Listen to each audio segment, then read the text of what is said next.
Muy buen día para todos mis hermanos. Un saludo hasta donde quiera que se encuentren. Soy el padre José Arturo López Cornejo y les saludo aquí desde un pueblito que se llama Viramontes, perteneciente a mi parroquia de San Juan Bautista de Acatlán, en el municipio de Citlala, en el estado de Guerrero. Me da muchísimo gusto que casi todos ustedes o muchos de ustedes cada 8 días, el sábado por la noche, como es en esta ocasión, pueden ver estas homilías o estos sermones que grabamos con mucho corazón y con mucho cariño para todos ustedes. ¿Qué es la homilía o el sermón? Es la explicación que el Padre en una iglesia va a dar mañana domingo. Este domingo, 24 de noviembre, día de la fiesta de Cristo Rey del universo. Este es el último domingo del año litúrgico que la Iglesia divide a partir del primer domingo de Adviento, que será el próximo domingo, hasta el último domingo, que es la semana número 34, o domingo 34 del tiempo ordinario. Este domingo la Iglesia lo pone como la cereza o como la corona, como ustedes le quieran llamar, de todo el año litúrgico, la fiesta de Cristo Rey. Soy el señor cura José Arturo López Cornejo, les saludo desde mi parroquia, desde este pueblito de Viramontes, a todos los hijos ausentes de estos pueblos que les encanta ver que transmitamos la homilía o algún sermón desde estos lugares. Esta homilía es para todos ustedes, para que mañana que vayan a misa puedan disfrutar y puedan entender el Evangelio de una mejor manera todavía. Un saludo a todos los sacerdotes que me hacen el gran favor de estar atentos a estas transmisiones. Un saludo a todas las personas de buena voluntad que están atentos. Un saludo a todos mis amigos y a todas las personas también que no les caigo muy bien, pero que también me ven. Muchísimas gracias por estar aquí presentes. Vamos a iniciar con la lectura del Evangelio. Que el Señor esté con ustedes y con tu espíritu. Lectura del Santo Evangelio según San Lucas. Gloria a ti, Señor.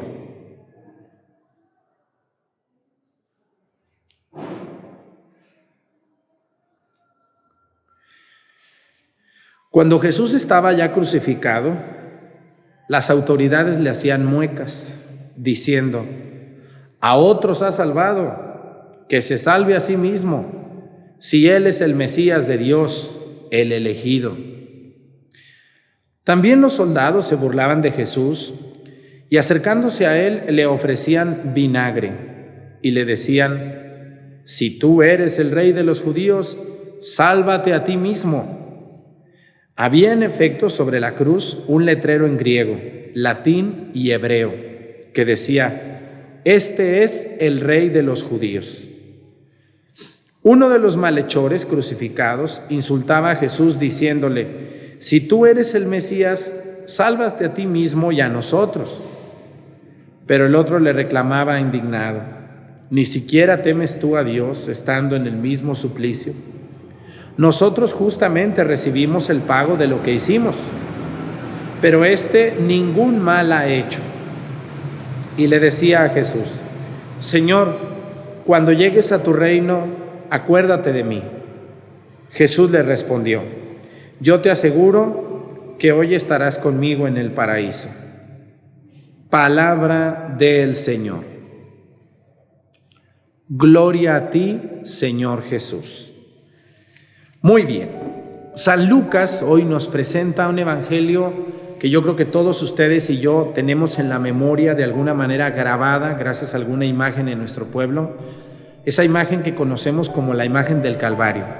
Cuando Jesús está en la cruz, a un lado de él están dos malhechores que eran acusados de robo, Dimas y Gestas, y también a los pies de Jesús estaba la Virgen María, San Juan Evangelista, la otra María o María Magdalena y María la de Cleofás, entre otros muchos. También sabemos que había muchísimas más personas que no aparecen los nombres en el Evangelio, pero aparecen, por ejemplo, los soldados, las autoridades judías que estaban presentes en ese momento. Es muy interesante analizar que el Evangelio no es una obra narrativa tan completa que dé todos los detalles y los pormenores de lo que sucedió ese día en la crucifixión de nuestro Señor Jesucristo en el monte llamado el Gólgota. La iglesia celebra hoy a Jesús como Rey del universo, no solamente como Rey de la tierra. Jesús no es el Rey de este mundo, es el Rey del universo. Esta fiesta, inaugurada o presentada en México principalmente, va a ser la base de la Revolución Cristera, con la cual los cristeros van a presentar a Jesús como Viva Cristo Rey y Santa María de Guadalupe. Pero vamos a analizar el Evangelio con detenimiento. Es muy triste cuando una persona se burla de otra y lo reta. Nuestro Señor Jesucristo no estaban contentos solamente con crucificarlo. Imagínense, la crucifixión era la pena máxima que los romanos le daban a un hombre por un delito gravísimo. ¿Quién moría en la crucifixión? Morían los asesinos, los secuestradores, los violadores o las personas que atentaban contra el reinado de Roma, o sea, los traidores a Roma, los que querían usurpar el poder de Roma o las personas que buscaban derrocar a Roma. O sea, la crucifixión no era una pena para un delito menor. Por eso, si ustedes y yo analizamos la vida de Jesús, primero le dan a dar latigazos.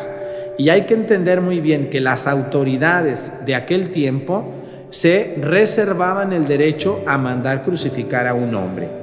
Ningún romano podría ser crucificado sin que éste pudiera apelar al César, que era el rey o que era el gobernante mayor de todo el imperio romano. Pero Jesús no es romano, Jesús es judío de nacimiento y de nacionalidad y pertenecía a ese país. Bueno, no eran países en ese tiempo, pero pertenecía a ese pueblo, el pueblo judío que estaba bajo la dominación romana. Otra cosa muy interesante es que ninguna autoridad local podía mandar crucificar a un hombre, aunque fuera el delito grave.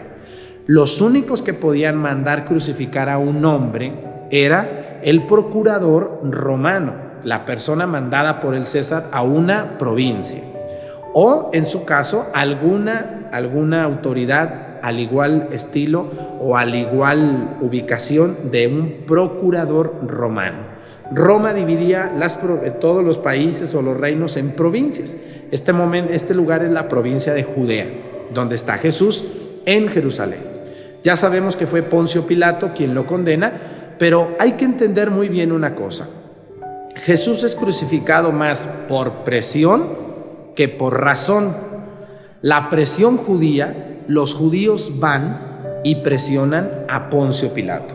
Poncio Pilato se da cuenta, como buen romano que es, los romanos son especialistas en leyes, se da cuenta que Jesucristo, llamado Jesús de Nazaret, no es culpable de ningún delito que lo acusan. Y si es culpable quizá de blasfemia para los judíos, o es culpable de algún delito menor o de algún problema estrictamente religioso. Pero los judíos encargados del templo, los sacerdotes, los encargados de resguardar el templo de Jerusalén, llamado ese consejo de Sanedrín, encabezado por Caifás, que es el sumo sacerdote de ese tiempo, luchan porque a Jesucristo no solamente lo latiguen o lo golpeen o lo encarcelen, no, lo quieren muerto, porque Jesús es un problema para ellos.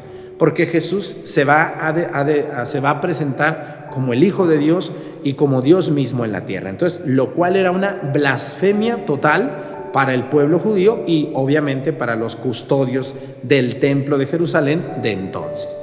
Entonces, Poncio Pilato se da cuenta que no, y él dice, pues yo no lo voy a condenar porque él es de Galilea. Entonces, vayan con el rey Herodes. Entonces, llevan a Jesús con Herodes. Imagínense nomás las distancias tan largas, a Jesús amarrado, preso, llevado ante Herodes. Herodes se da cuenta que tampoco Jesús es culpable, pero ahí le calientan la cabeza a Herodes. Herodes es el rey de los judíos, aunque no tiene poder, el poder lo tenía el procurador. Era un rey sin corona, realmente Herodes. Pero Jesús es presentado ante Herodes y Herodes pues se da cuenta que esto es una completa injusticia. Por lo tanto dice, yo no lo voy a condenar. Llévenselo otra vez a Pilato. Ahí va con Pilato. Pilato lo recibe y recibe muchas presiones.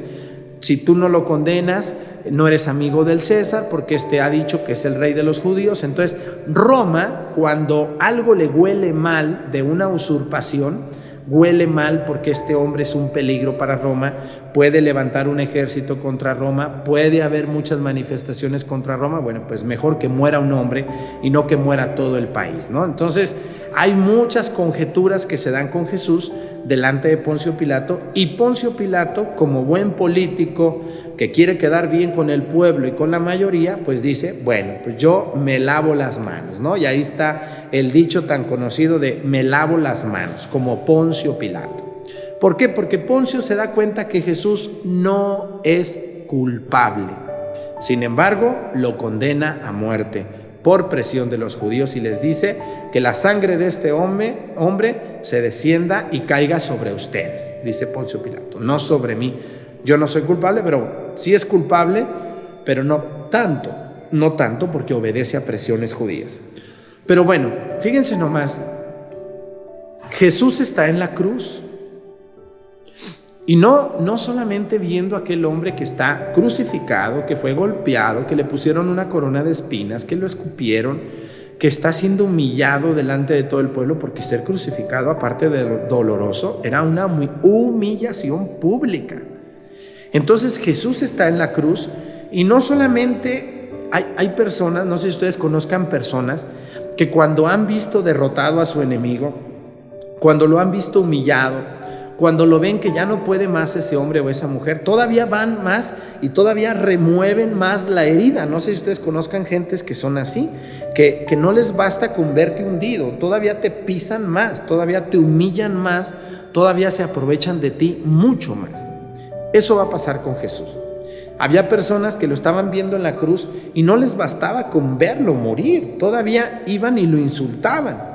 Número uno, hay dos insultos muy claros en el evangelio que escuchamos el día de hoy.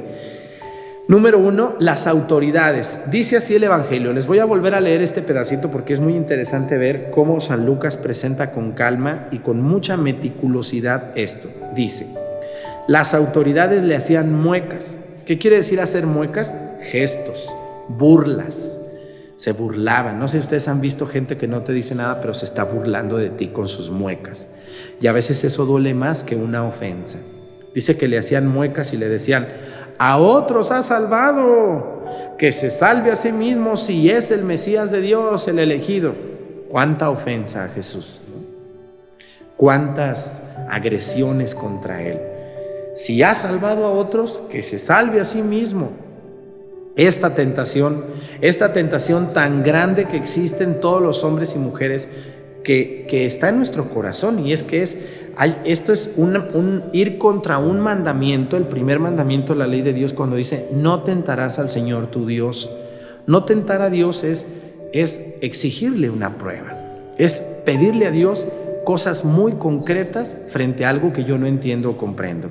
Y aquí hay una tentación hacia Dios. Dice, a otros ha salvado, que se salve a sí mismo. A ver, él dice que es Dios. Él curó al leproso, a los 10 leprosos. Él hizo ver al ciego, él hizo andar al cojo, él resucitó a Lázaro. No que muy importante, no que muy bueno, no que muy grande. A ver, bájate de la cruz. Si dices lo que tú eres, fíjense nomás, ¿cuántas personas siguen haciendo eso?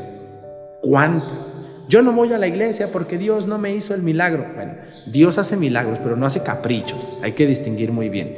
Y esta es una manera moderna de tentar a Dios.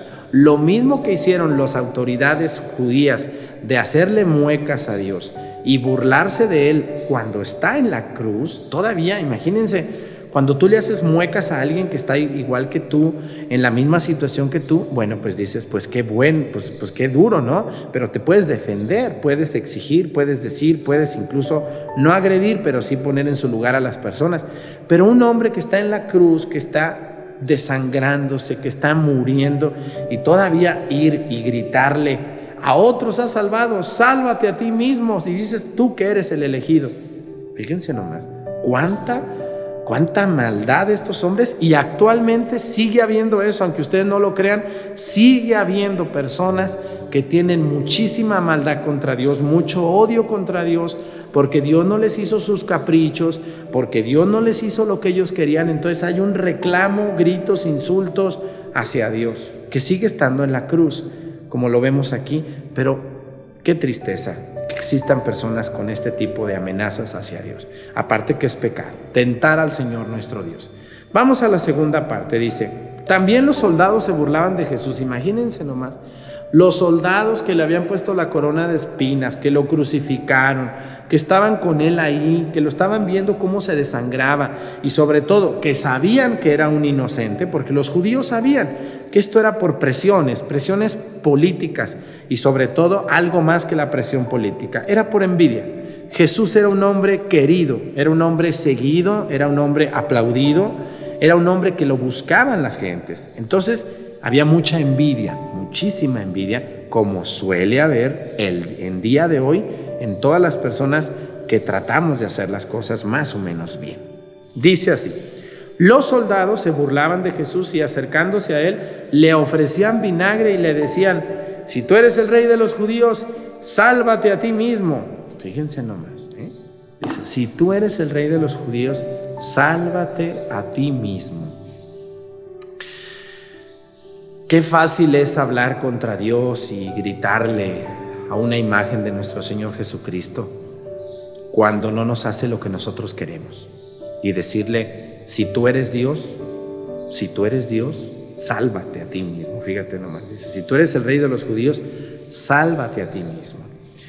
Los soldados reconocían que Jesús había sido llamado. Hay que recordar que el Domingo de Ramos, o llamada esta fiesta la entrada triunfal de Jesús al templo o a Jerusalén, pues Jesús había sido aclamado con palmas. Lo que ustedes y yo hacemos el Domingo de Ramos, pues ellos lo hicieron unos días antes de la crucifixión de nuestro Señor Jesucristo, y las personas con mucha humildad y con mucha fe delante de Jesús le gritaban: ¡viva el rey de los judíos! Entonces los soldados, yo creo que habían escuchado que Jesús era llamado como rey de los judíos. Por lo tanto, hay una crítica muy fuerte a este hombre que está en la cruz y le dice: si tú eres el rey de los judíos, sálvate a ti mismo. La tentación, ¿no?, de poderle decir a Dios. ¿Cuántas personas van delante del sagrario, delante de la Virgen, delante de una imagen de Cristo y le dicen: si tú eres Dios, hazme este milagro, si no me lo haces, entonces no eres Dios? Otra vez volvemos a lo mismo. Las personas creemos que Dios cumple caprichos y nos acordamos de Dios cuando nos está yendo mal. Mientras nos va bien, ni conozco a Dios, ni le hago caso, ni voy a misa, ni rezo, ni me confieso. Si algo a mí me da muchísima tristeza y a veces hasta poquito coraje, es que me hablen a atender a un enfermo hasta que el enfermo está muriendo, cuando está gravísimo, cuando ya no habla, cuando ya no conoce, cuando ya no entiende. Ahora sí, que venga el Padrecito para que lo mande derechito al cielo. Eso no existe, eso no es así. Si esta persona en vida retó a Dios, como el caso de los soldados, donde le dijo: si tú eres el rey de los judíos, sálvate, queremos ver, demuéstranos que tú eres el rey. Qué fácil es hablar, ¿verdad? Qué fácil es decir, qué fácil es criticar, qué fácil es acusar, qué fácil es tentar a Dios, qué fácil. Y sobre todo ir con un hombre que está en la cruz, desangrándose y muriendo. Pues esto se vuelve a repetir. Hoy en día hay personas que les encanta retar a Dios, que les encanta burlarse de una imagen, que les encanta burlarse de la fe de las personas, o que le piden a Dios, pero como no tienen tanta fe, desisten y no le hacen tanto caso a Dios. Bueno, vamos a otra parte muy interesante del Evangelio. Dice así, dice: había en efecto sobre la cruz un letrero en griego, latín y hebreo que decía: este es el rey de los judíos. Otra burla, este es el rey de los judíos. Ojalá lo hubieran reconocido como rey, pero no lo reconocieron. El letrero que ustedes ven encima de un crucifijo ahí en su parroquia o en su casa que dice INRI es la abreviación de las palabras Jesus Christus Rex Judíos. Este es el rey de los judíos. Este es el rey de los judíos. La palabra INRI quiere decir eso. es un resumen, porque pues el letrero era muy grande. Entonces la iglesia lo que ha hecho pues es poner arriba del crucifijo o arriba de la cruz o arriba de la cabeza de Jesús un letrerito con la I, la N, la R y la I, INRI, que son las primeras palabras de esta frase de Jesús, Rey de los Judíos. Muy interesante ver todos estos detalles este día del reinado de Jesús. Pero bueno, al final viene Dimas y Gestas. Dimas, el buen ladrón, que pues está mal dicho buen ladrón, pero bueno, más bien debería decirse el ladrón arrepentido, tiene la gran posibilidad, fíjense nomás, el primer hombre que Jesús manda al cielo después de morir y resucitar es un ladrón arrepentido que tuvo la maravillosísima oportunidad de reconciliarse con Dios mismo. Dimas no se pudo confesar, pero se confesó con Jesús y le dijo: Señor, cuando llegues a tu reino, acuérdate de mí. Jesús muere en la cruz, y para muchas personas que no entendían la felicidad espiritual de Jesús o el reino espiritual de Jesús, todo había terminado. Sin embargo, muchos hombres, yo estoy seguro que Dimas alguna vez lo había escuchado, Dimas lo conocía, o alguien le había platicado, o había estado presente en algunos milagros de Jesús. Por eso Dimas le dice a Gestas que lo calla, porque Gestas es un grosero, se está muriendo y está viendo que está en la misma situación de Jesús y ni así se arrepiente. Dimas y Gestas representan a los hombres de buena voluntad que en cierto momento de su vida se arrepienten de la vida malvada que llevan y se convierten a Dios, no precisamente en el último momento, sino en cierto momento de la vida en el que se dan cuenta que la vida que llevan no es la vida adecuada a Dios. ¿Conocen algún Dimas ustedes? Ustedes y yo podemos ser Dimas, aquellos hombres que en cierto momento de la vida, o mujeres, nos confesamos, nos reconciliamos con Dios y decimos: Señor, cuando estés en tu reino, acuérdate de mí, que soy un pecador. Muchas personas dicen: cuando me esté muriendo le hablan al Padre, y si el Padre no puede ir, ¿qué va a pasar? Pues no vas a llegar al reino de Dios así tan fácil, ¿no? Porque el arrepentimiento de último momento, si no va acompañado de obras, de cambios, pues entonces es un arrepentimiento vacío, totalmente vacío.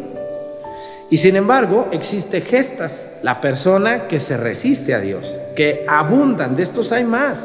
Las personas que, pudiendo confesarse, pudiendo reconciliarse, pudiendo reparar el daño, fíjense nomás, Gestas tenía a un lado a Jesús, pero no quiso reconciliarse, como muchas personas que yo conozco y que me ha tocado ver, que se están muriendo, que están enfermos, que les ha ido mal, y les dices: mira, confiésate, acércate a Dios, ven. No, yo así estoy bien, ¿no?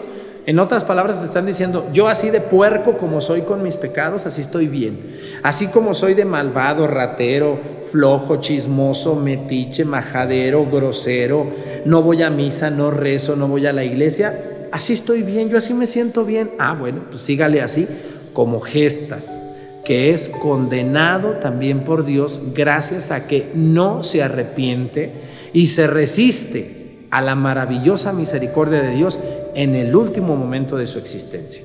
Muchos de ustedes y yo quizá no vamos a tener la posibilidad de arrepentirnos eficazmente delante de Dios en los últimos momentos de nuestra vida. Podemos caer inconscientes, podemos caer en un accidente, podemos morir hasta en una caída, podemos amanecer muertos. ¿Quién nos asegura que no? Por eso, cuando usted pueda reparar el daño, regresar lo robado, ayudar a los demás, participar en misa, confesarse, hacer obras de misericordia, creer en Dios, visitarlo en el Santísimo Sacramento, usted está pareciéndose más a Dimas que a Gestas, que se resiste a creer y a convertirse a Dios. Esta es la fiesta de Cristo Rey. Cristo Rey, el trono de Cristo es una cruz. Imagínense qué rey tan raro tenemos los cristianos. Así es, para los que no conocen la vida de Jesús, Jesús es un rey muy raro. ¿Cómo que tú crees en un hombre que murió en una cruz? Claro, porque el reinado de Cristo, como Él lo dice, el reinado no es de este mundo, mi reinado es en otro mundo. Cristo se convierte en el rey de este mundo y en el rey no solamente de la tierra, sino del universo entero. Yo les invito, hermanos, ¿quién es el rey de su vida? ¿El dinero, las cosas, las casas, tu esposa, tu esposo, tus hijos, tu carro, tu tiempo, tu trabajo? El mío se llama Jesucristo. Él es mi rey. Para Él vivo, a Él sirvo y trato de seguirlo todos los días de mi vida. ¿Quién es tu rey? ¿Para quién vives tú? ¿Para qué vives tú? La pregunta es muy dura. ¿Para quién vives? ¿Quién es tu rey? Hay muchos reyes con minúscula. ¿Quién es tu rey? Me dio muchísimo gusto haber estado con ustedes.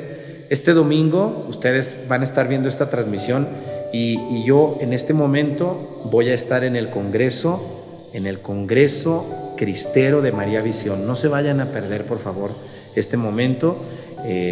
Y también les platico que voy a ir el 27 de noviembre. Este próximo 27 voy a estar en María Visión en la misa a las 11 de la mañana. Que Dios me los bendiga hasta donde quiera que se encuentren. Por favor, ayúdenme a compartir esta homilía con personas que necesitan que Jesús sea su rey. Por favor, apriétenle a la manita que está ahí donde dice me gusta. De esa manera, YouTube comparte este video como un video muy visto y muy seguido. Y también les agradezco mucho todos sus comentarios tan buenos y tan nobles que me dan, que me animan a seguir adelante. Muchísimas gracias a las personas de buena voluntad que son ustedes, que me ayudan desde muchos países de toda América, parte de Europa y por ahí algunos de Asia. Me dio muchísimo gusto haber estado con ustedes. Dios me los acompañe y los bendiga hasta donde quiera que se encuentren. Muchas gracias, Padre Arturo Cornejo.